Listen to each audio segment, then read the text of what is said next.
Après plusieurs cris de détresse lancés par les directeurs de la province éducationnelle du Congo central 3 pour les travaux de finissage de la construction du complexe administratif pouvant abriter les bureaux de la direction provinciale du Congo central 3. C'est ce 28 septembre de l'année en cours que le numéro 1 de la province administrative du Congo central, là je cite, son excellence M. Justin Luemba Makosso, le gouverneur AI de la province, vient de répondre via son ministre provincial en charge de l'éducation, là je cite, M. Serge Kouébé-Nantanda, afin de faire face à ces problèmes qui ne datent pas d'aujourd'hui. Accueilli sur place dès son arrivée par les patrons de la province éducationnelle du Congo central 3, accompagnés des cadres et agents de la province éducationnelle, en présence de la société civile, des syndicats des enseignants et la population venue pour la circonstance. M. Jean-Marie Mvunzimbemba, le directeur de la province éducationnelle du Congo central 3, n'a pas tardé de prendre langue des valensateurs du territoire AI, de Madimba, Madame Alphonsine Ngombo, les honorables députés provinciaux élus de la circonscription de Madimba, en remerciant l'acte que vient de poser les premiers citoyens de la province du Congo central aussitôt arrivés au pouvoir. Voir encore une fois son Excellence, Monsieur le Ministre, d'ailleurs sur sa demande qui a souhaité que nous puissions l'attendre aujourd'hui au chantier où se trouvent les bâtiments administratifs de la province éducationnelle du Congo central, en présence de toute la communauté. Et aujourd'hui, l'honneur nous est fait encore avec la présence de pratiquement de nos députés qui nous représentent aussi au niveau de la province. C'est pourquoi nous avons soif d'entendre son Excellence, Monsieur le Ministre, qui a promis de s'adresser à nous en présence de la communauté. Nous n'avons rien à dire, sauf saluer la parole qui vient, eux qui veulent nous parler en ce moment-ci. Une visite guidée par les animateurs de la province éducationnelle du Congo central 3 a été effectuée, à savoir les PROVED, l'inspecteur principal provincial, les directeurs provinciaux des CECOPE dans les bâtiments en construction. À son tour, son Excellence Serge Kouébé-Nantanda, ministre provincial en charge de l'éducation, s'est dit fier de réussir le coup, mais avec l'appui des députés provinciaux, en l'occurrence de l'honorable Yobila Banzenza, qui militait jour et nuit pour qu'enfin une solution soit trouvée pour la continuité des dits travaux aux arrêts faute des moyens, tout en remettant officiellement l'enveloppe entre les mains du directeur de la province éducationnelle du Congo central 3 devant la foule venue pour la circonstance. C'est une joie et une peine au même moment de voir que notre seule division de l'éducation travaille dans des conditions qui ne sont pas assez appréciables. Quand vous passez par Mbanzangungu, la division a des bâtiments, des beaux bâtiments. Quand vous allez à Matadi, la division travaille dans des beaux cadres. Ici, chez nous, ce sont des locataires, ce sont des gens qui se font sous-loger. Et donc, toutes les fois que nous passons par ici, ça nous écoeure. Regardez la bonne volonté qu'ils ont manifestée. Avec des moyens de bord, ils ont su faire quelque chose. N'était la gratuité, je crois qu'ils n'allaient pas avoir besoin d'une sollicitation quelconque. Cela ne veut pas dire que la gratuité est une mauvaise chose, bien au contraire. Avec l'aide de vos représentants, nous nous sommes battus en province. Nous avons vu l'autorité provinciale pour lui dire qu'il se penche au moins aussi une fois sur la division provinciale de l'éducation de la Lukaya.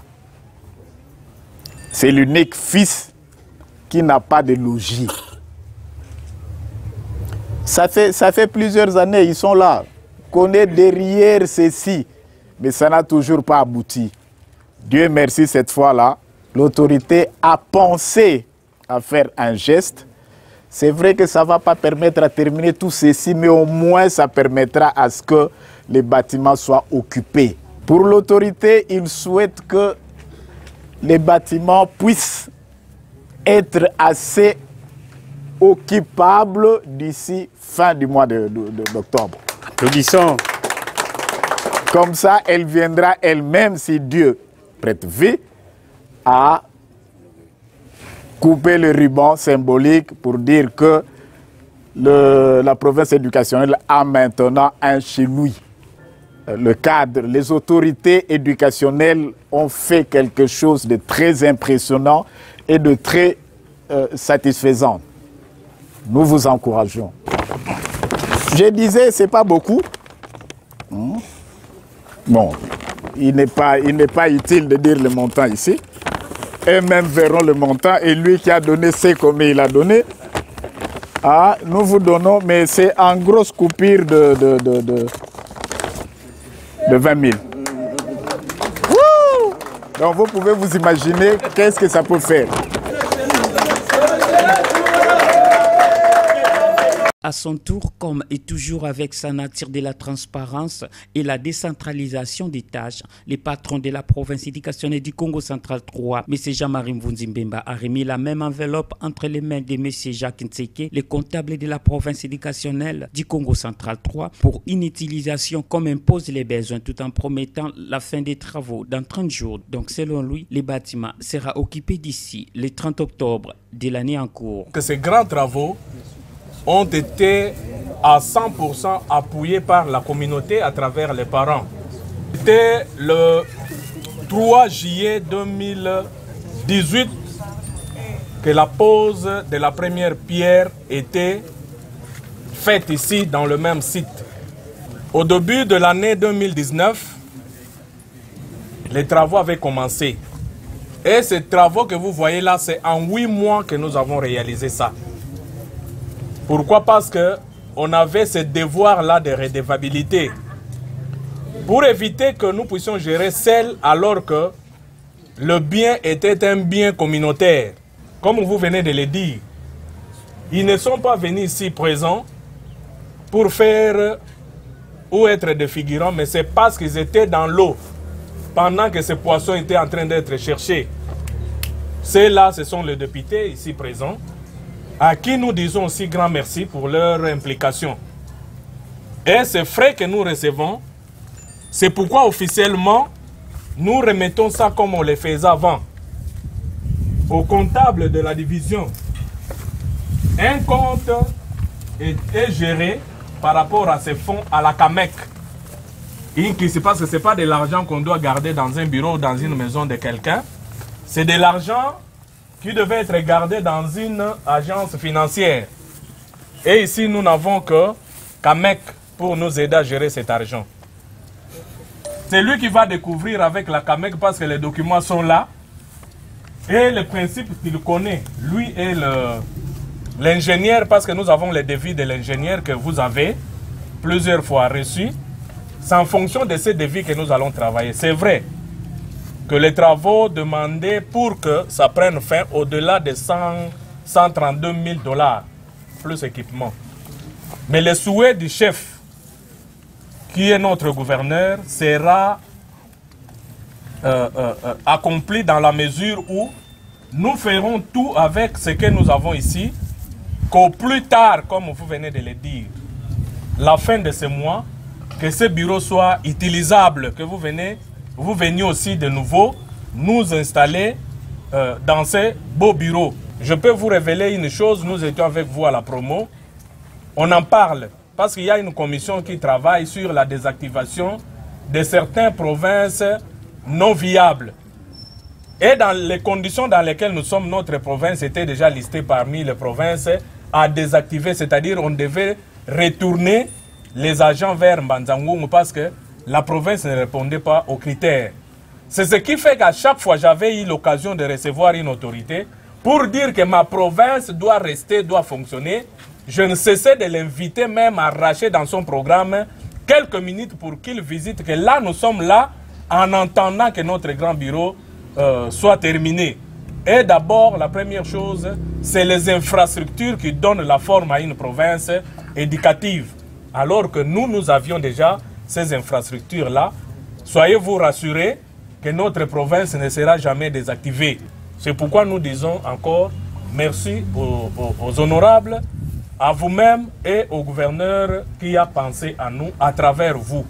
La communauté restera reconnaissante vis-à-vis de vous et vous savez quand est-ce qu'ils disent merci à vous, quand vous posez des actes. Pour votre gouverne. Sachez que Honorable Yobila Banzenza Thomas, professionnel de la CRE et expert à la matière de l'éducation, s'est dit aussi satisfait après plusieurs démarches et plaidoyers auprès des autorités provinciales. Lui qui se disait toujours de se taire les jours où ces problèmes sera résolu. De sa part aussi, il n'a pas gardé silence et s'est dit fier d'être parmi les artisans à la recherche de ces poissons. Je voudrais d'abord vous définir les attributions d'un député. Le député est chargé de la représentativité et la redevabilité. Il contrôle les institutions d'État et légifère de loi. L'activité présente ici concerne la représentativité. Signifie quoi? Vous nous avez envoyé à Matadi pour parler de biens, de souffrances de la population. Et présentement, moi, je faisais des insomnies à cause de ce travail. Je faisais des insomnies, je ne dormais pas.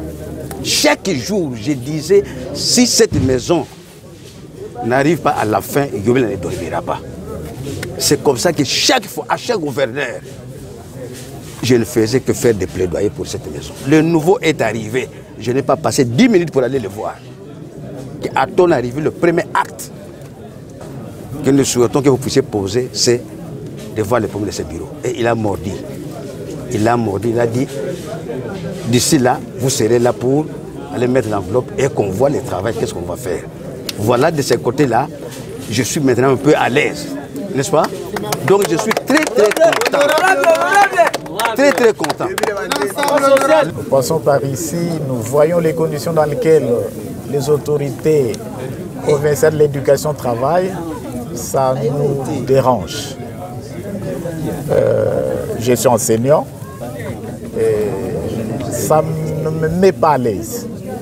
C'est comme ça, comme je le disais tantôt là, avec l'aide de vos représentants provinciaux, nous nous sommes battus pour que nous puissions arracher ces tant soit peu pour que la province contribue à la bonne initiative et à la bonne volonté manifestée par les autorités éducationnelles du Congo central 3.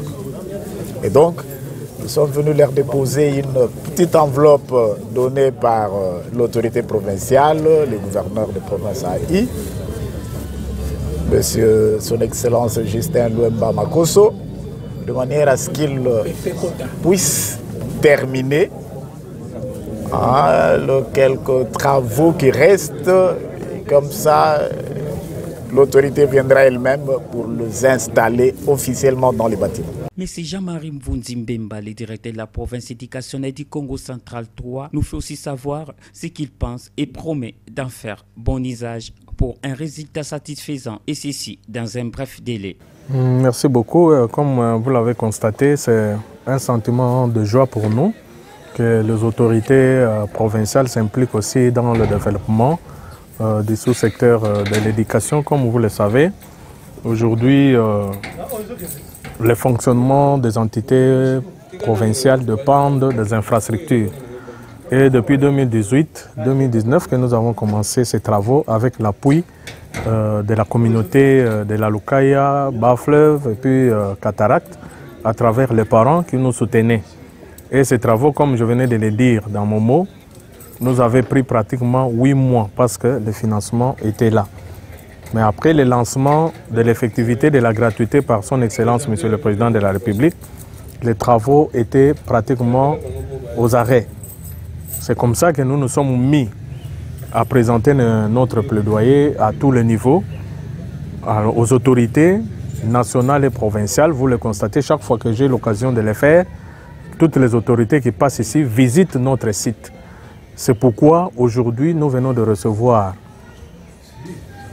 une suite favorable à notre demande à travers son Excellence Monsieur le Ministre et les députés qui ont aussi accompagné notre plaidoyer auprès du gouverneur. Vous venez de constater avec nous qu'une enveloppe venait de nous être déposée aujourd'hui pour continuer les travaux, pourvu que ces bâtiments soient utilisables d'ici la fin du mois d'octobre. C'est ce que nous venons de recevoir et l'équipe chargée de gérer ces fonds ont été chargées aussi responsabilisées pour que ces fonds soient gérés d'une façon orthodoxe pour que tous les fonds qui sont destinés à la poursuite des travaux ici soient réellement affectés pour ça. Et c'est comme ça que nous sommes très contents et à travers vous, nous remercions aussi, une fois de plus, les autorités qui ont accepté de nous accompagner.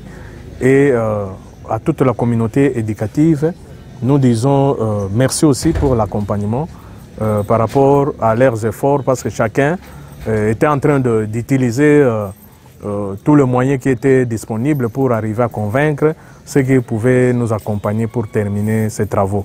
Mais là, ce n'est pas le parachèvement, c'est la continuité, mais pourvu que le bâtiment soit utilisable d'ici la fin du mois d'octobre.